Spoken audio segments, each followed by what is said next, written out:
Good morning, Berean. Today is November 11th, 2024. We are on White Belt schedule, and this is Berean Daily.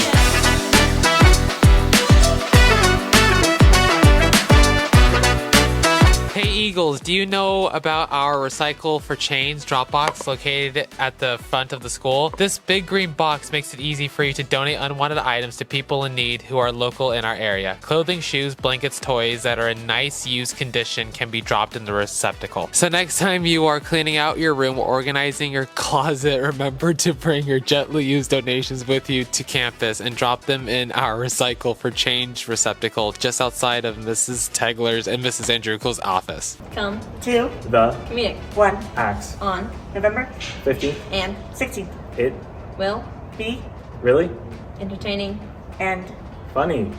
You should Come and have a laugh. Seniors, if you're applying to a UCA or Cal State, make it your goal to complete your application before you leave for Thanksgiving break. Setup is 10-minute meeting with Mrs. Tegler to review your self-reported grades, a section to make sure you inputted your courses correctly. Seniors, if you haven't already, make sure to sign up for your junior fall meeting with Mrs. Tegler in the College and Career Center. You can email her or sign up using the Calendly link and the CCC weekly updates. This week, each class will have their assigned packaging parties and eat to at lunch. Today is freshmen and tomorrow is sophomores. Remember that the class that contributes the most will get a hot cocoa bar. That's it for announcements, Brian. I'm Ron. I'm Milo. I'm Bella. And I'm Ethan. And this is Berean Daily. Good morning, Berean, and welcome to week 14 of school. Now, for this week's devotion, I want to reflect on two prayers in Psalm 90. The first is in verse 12, which reads, "So teach us to number our days, that we may get a heart of wisdom." The prayer is for God to help us to realize that we're going to die someday. How does God do that in our lives? Sometimes, well, at least for me, it happens when I go to a funeral. You know, I've been to probably at least 3 funerals in the last 6 months. And whenever you're at a funeral, you realize that someday that's going to be me. Someday I'm going to be the one who people are mourning and reflecting on. And that's one way God does it. The other way is like every morning I look in the mirror and these gray hairs start coming in a little grayer and these wrinkles get a little thicker and my knees hurt. And so those kind of ways like make all of us realize that someday we are going to die. That's the prayer, that God would help us realize that. But listen to the second prayer that happens 2 verses later in verse 14. "Be satisfied in the morning with your steadfast love, that we may rejoice and be glad all of our days." What a prayer that is, coming just after the reflection on, I'm going to die someday. So what? What do I do in the meantime? Well, Lord, satisfy me